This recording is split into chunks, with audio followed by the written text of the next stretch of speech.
Water signs, tignan po natin kung ano ang mensahe para sa'yo ngayong araw na ito. Keep in mind po na ito ay general reading lamang, so hindi po lahat ay makaka-relate, so be open-minded.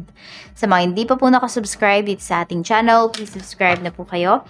And palike na din po ng ating video. At sa mga nais naman pong mag-avail ng ating private readings, Lucky Stones and Amulet, makikita nyo po yung link sa description box below. Tarot Intentions by Aliana Reyes. Tingnan po natin kung ano ang mensahe para sa'yo. We have expectations. Water signs. Ayan, mukhang meron kayong hinihintay dito. Tingnan po natin. Mayroon tayo ditong despair. Pero mukhang nawawala na kayo ng pag-asa dito sa inyong hinihintay. Pwedeng may mga realizations din kayo ngayong araw na ito. False person. Ayun. Mukhang naloko yung iba sa inyo dito. Ano ba yung mga pinapasok po ninyo, water signs? Yan o, nalulungkot yung iba sa inyo kasi pwedeng nafe-feel nyo na, tama talaga yung gut feeling ko. Tama talaga yung intuition ko, ba't di ko pa sinunod? Ayan, may mga ganyan kayong linyahan. We have poverty. So, nahihirapan yung iba sa inyo. Pwedeng may, yung alam mo yung nahihirapan na nga po kayo, tapos may nanloko pa sa inyo. Pwedeng ito ay about sa love life mo, sa family, pwede rin naman about sa pera. So, depende po yan kung ano ba yung mga kinakaharap ninyong problema. Kasi hindi naman araw-araw, same tayo ng mga problema na kinakaharap. Hindi ba po, iba-iba tayo. Kahit sabihin natin na pare-parehas kayo ng signs, iba-iba pa rin yung mga problems po ninyo. So, tignan po natin ano pa yung mensahe. Spirit guide, tignan po natin ano ba itong expectations na ito. Ayan. Sumasama yung loob ninyo dito. Kasi parang pinaasa talaga kayo, water signs. Maybe yung iba naman sa inyo baliktad, no? The energy is reverse. Meron tayo ditong the anchor. Na-stress nga talaga yung iba sa inyo. Kasi akala nyo sa inyo na to eh. Buong-buo na sa inyo. Tapos, hindi pala. Ayan no? Parang more on pinaasa talaga kayo dito. Yun yung nakikita ko. Meron tayo ditong the sky. Nahirapan talaga. O may struggle talaga po na pinapakita sa inyo dito.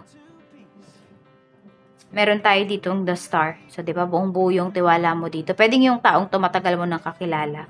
Or, meron naman ako nakikita kasi dito, yung false person na to, pwede po na nasa malayo siya. So, sabihin natin, kung sinasabi niya na nasa ganitong bansa siya, nasa ganitong lugar siya, wala talaga. Ayan, no? Yung iba po sa inyo, pwedeng kakilala nyo na to matagal na. Ayan.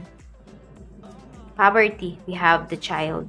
So, ayan po yung iba sa inyo, because of your curiosity, may mga bagay po dito na, ayun, nahirapan kayo ngayon. Dahil din sa mga decisions po ninyo. So, mga previous decisions ninyo sa buhay ninyo. So, tignan natin ano po yung mensahe. Spirit guide, ano po yung mensahe natin? What is the anchor? More on problems kasi yung pinapakita dito. Sa buhay mo ngayon, water signs. Oo. Pwede rin, ayan, nahihirapan po kayo kasi malayo kayo sa inyong mga anak. Or di nyo na sila nabibigyan ng enough time ngayon kasi pwedeng sobrang busy nyo na po. Tingnan natin. We have disharmony, triggers, and conflicts. So, may away po talaga dito. So, mag-iingat kayo sa inyong mga sasabihin. Even kung kayo din po yung nangangako naman sa ibang tao. Kasi, pwedeng kayo yung magkaroon ng problema dito. Yan po. So, may awayan talaga dito. Yung, alam mo, yung mind and your heart, water signs, pwedeng hindi sila nagkakasundo ngayon. Maring nasa isang lugar ka, nasa isang sitwasyon ka na akala mo masaya ka. Pero at the back of your mind, inside your heart, in your deepest, darkest, parang secret, no? Sa puso mo, hindi ka pala masaya. So, pwedeng wala kang peace of mind dito. Tignan natin, what is this guide? We have, ayan o, nahihirapan talaga yung iba sa inyo. If meron man po kayong mga kailangan talagang putulin, alisan na sitwasyon, alisan nyo na po yan.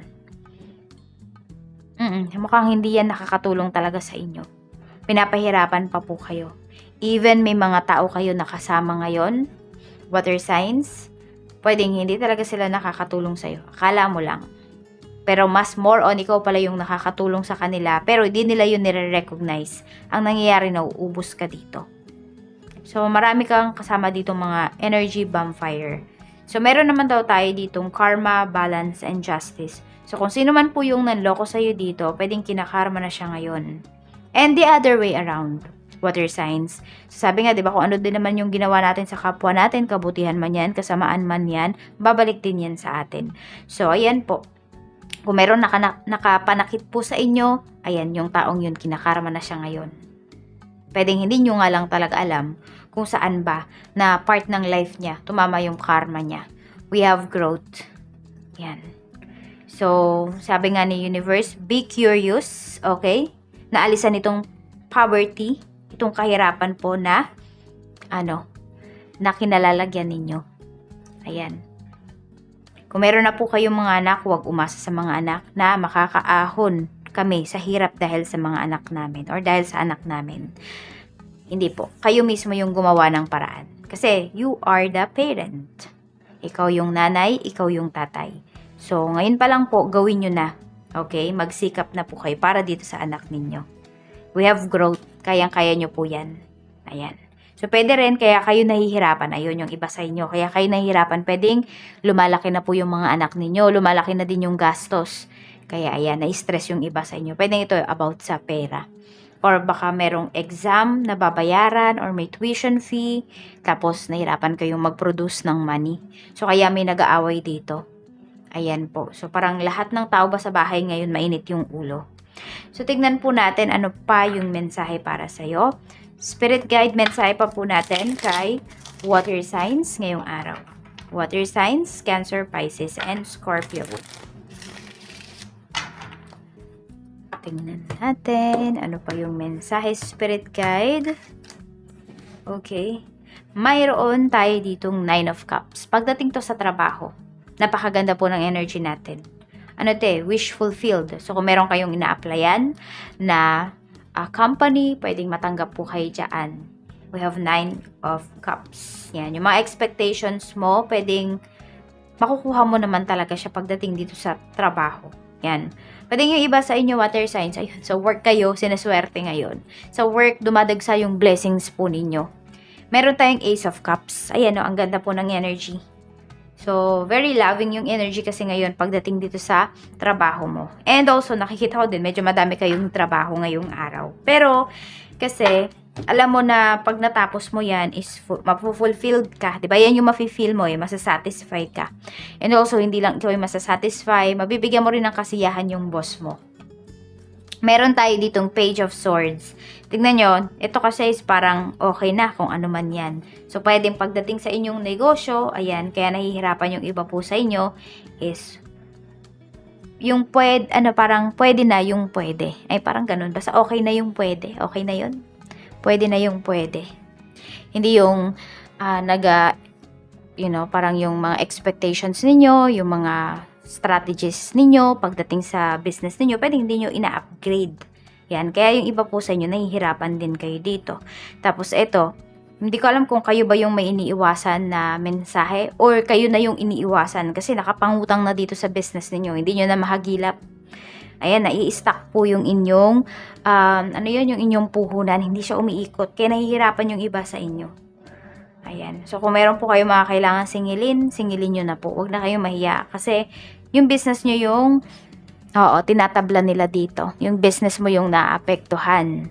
Tignan po na. Hindi lang yung business mo. Pwedeng nag-aaway din kayo ng asawa mo kung may asawa ka na. Or yung anak mo naapektuhan. Kasi dapat, di ba, kunwari, masarap yung baon niya ngayon. Or madami siyang baon ngayon sa school. Hindi siya nangyayari.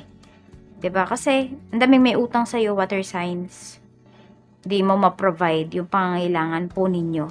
So, tignan natin, pagdating naman sa kaperahan, we have 2 of Swords. Ayan. So, we have the Empress. So, focus, be hands-on pagdating sa finances mo, water signs. Huwag mo daw yung ipaalaga sa ibang tao. Kasi, kung meron mang may concern sa finances mo, it's either ikaw lang yan talaga. Or, asawa mo, or nanay mo. Ayan lang po. Pero, pwede ka pa nga nilang lokohin. 'Di ba? So, ikaw lang talaga.